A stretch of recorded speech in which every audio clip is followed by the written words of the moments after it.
Are you feeling that God is calling you to do something big and scary in your life, but you're resisting it big time? It feels like you're not the right person for the job, or that it's a scary idea and that you can't possibly have the skills needed. In today's episode, we're going to talk about when God calls you to do something, you can take comfort in knowing that He's with you through it all. He's prepared you for this specific mission, and He's called you out of all people for a reason.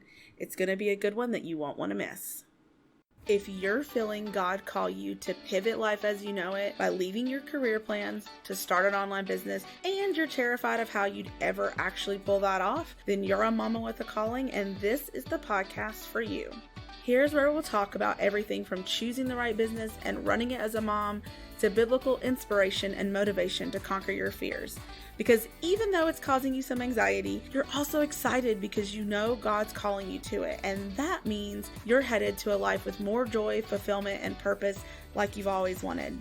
Hi, I'm Alexia Carrillo, fellow mama with a calling, and I'm passionate about helping other moms like you step into their calling and not stay stuck in their career for fear of going against the grain. I believe it's okay to pivot and follow God's calling on your life without the guilt or shame for not doing what the world says you should do. This is the Mama with the Calling podcast, where we'll figure out how you can actually make this wild calling on your life become a reality. Let's grab some coffee and dive in. All right, welcome back. I'm Alexia Carrillo, and today I want to talk to you about self-doubt as we seek out our calling. So today's episode comes from my Bible reading and is essentially a Bible study. I love it when I'm reading the Bible and a message like this just leaps out at me. And it happens a lot, actually. And that's a big reason why I started this podcast, so I could share these messages with you. I promise you're definitely going to want to hear this. And you won't need to pull out your Bible. You can if you want, but if you're driving or exercising or whatever, I'm going to be reading the verses that are applicable along the way, so you don't have to worry about it. All right, so I was reading the story of Moses when God asked him to rescue his people from Egypt.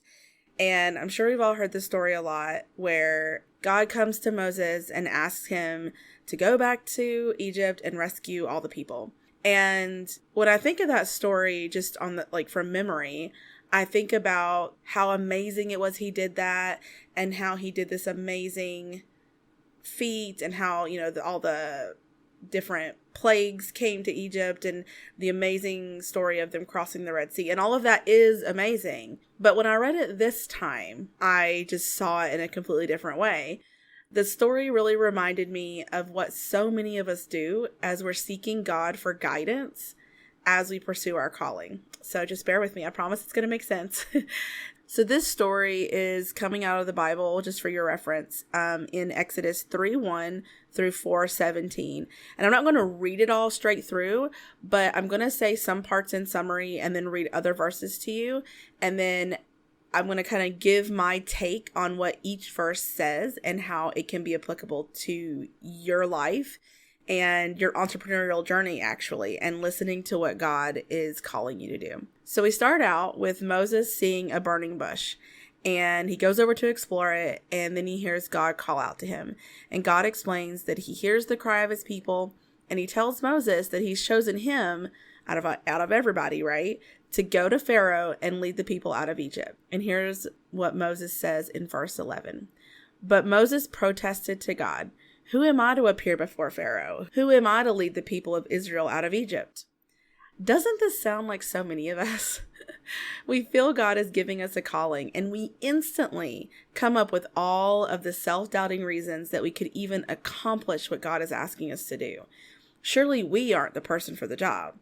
I feel like this is a total normal response when God asks us to do something really big, like pivoting away from your career, or in Moses' case, to go and approach Pharaoh and ask him to let go all the people that are his slaves in Egypt that are basically the workforce. So I think it's normal to have that kind of doubt.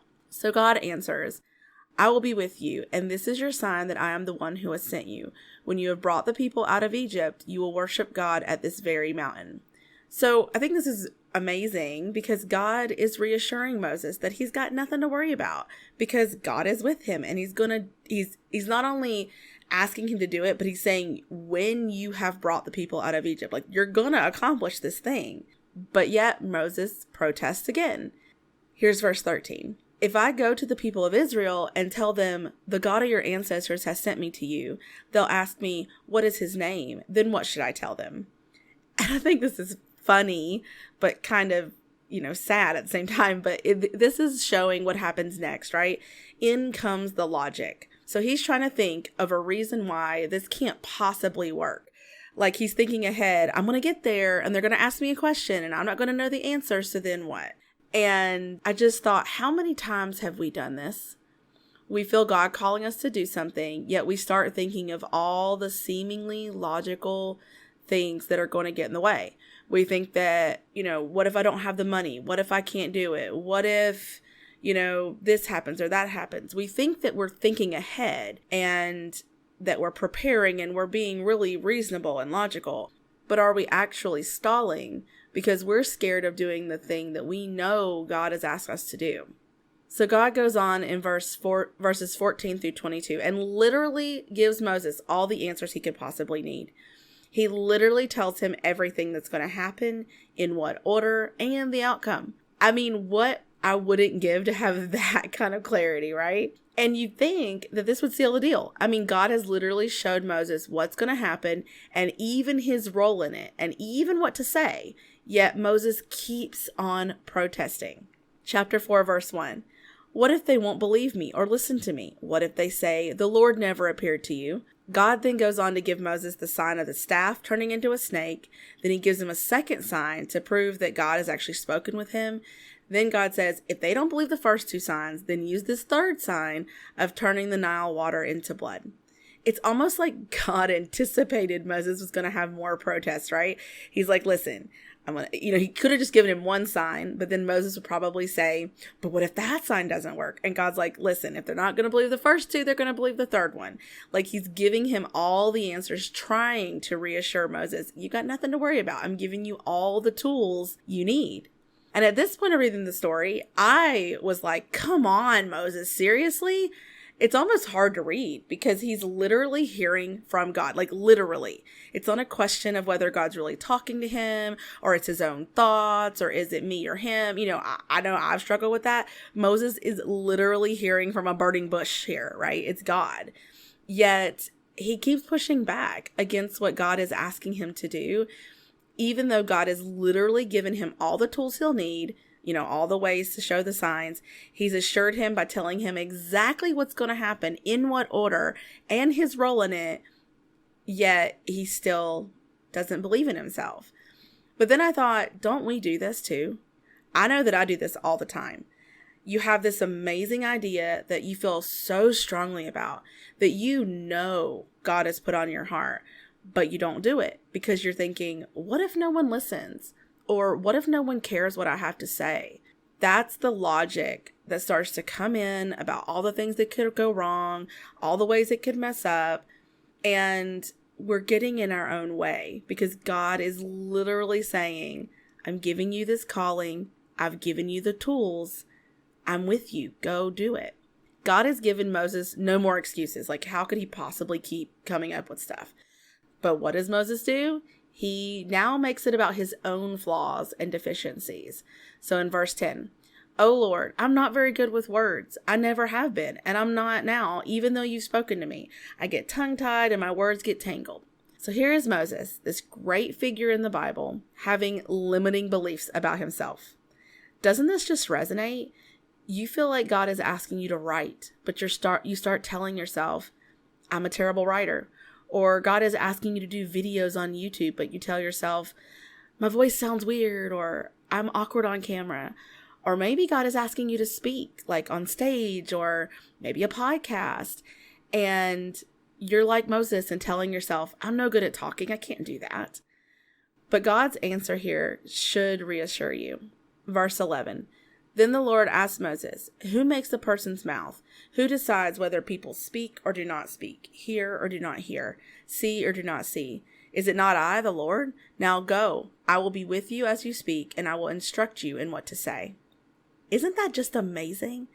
To me, this shows that if God is calling us to do something, then he has equipped us with everything we need to do it. And even though we think we can't handle it, or we aren't cut out to do the job, or this feels crazy, God is with us. He will give us exactly what we need to do the job. After coming up with all the fears he had, Moses finally just says, Lord, please send anyone else. And he tries to just give up entirely. I know that feels all too familiar to me.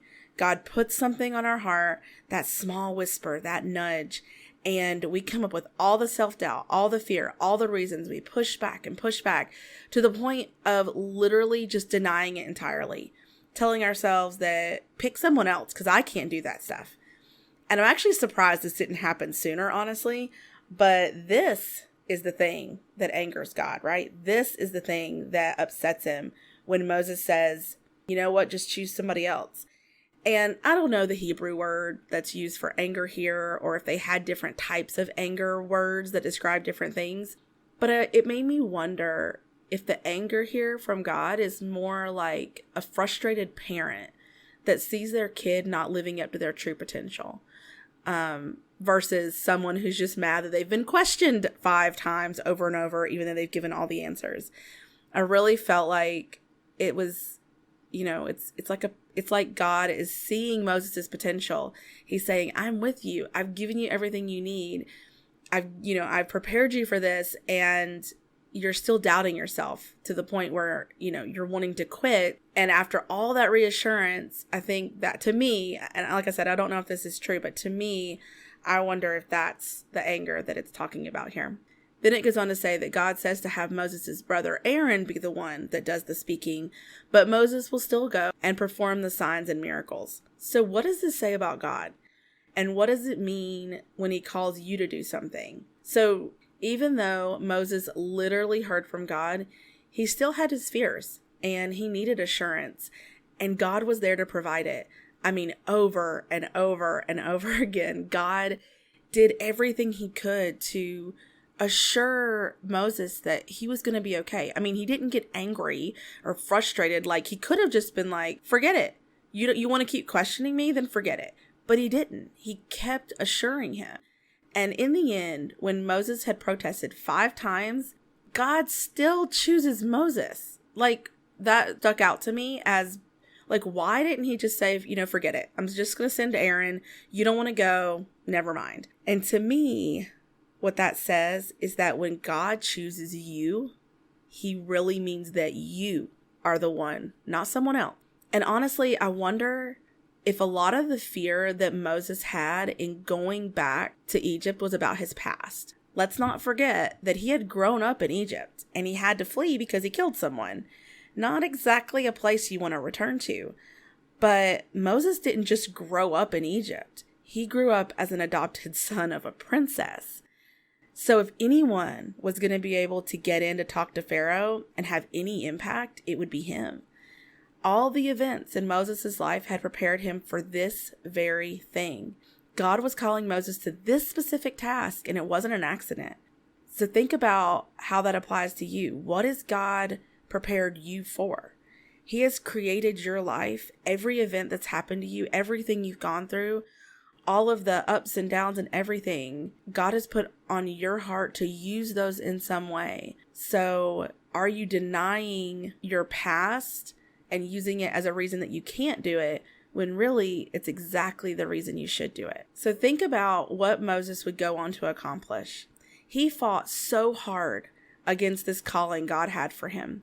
Yet when he finally listened to what God was asking, he was able to free his people from Egypt and would go on to do many great things. Think about the spiritual awakening that Moses had after that journey. So I hope you're encouraged by this story today. I hope that if you're finding yourself full of doubt about a calling God has put on your heart, that you'll remember how God provides just what we need. He prepares us adequately for the job and is with us even though it feels impossible. Until next time, keep pursuing your calling. Thanks for listening to the Mama with a Calling podcast. As always, you'll find the show notes for today's episode at mamawithacalling.com/podcast. Really quick before you head out, are you loving these episodes? To make sure this podcast gets in the ears of as many mamas as possible, please head on over to Apple Podcasts and leave a review. And while you're there, make sure you subscribe so you don't miss out on any future episodes. I'm going to be reading your reviews on the podcast, so I can't wait to hear from you. Also, if you know someone that needs to hear these episodes, grab a screenshot and share it on Instagram, and don't forget to tag me at Mama with a Calling so I can share it in my stories. Until next time, keep pursuing your calling.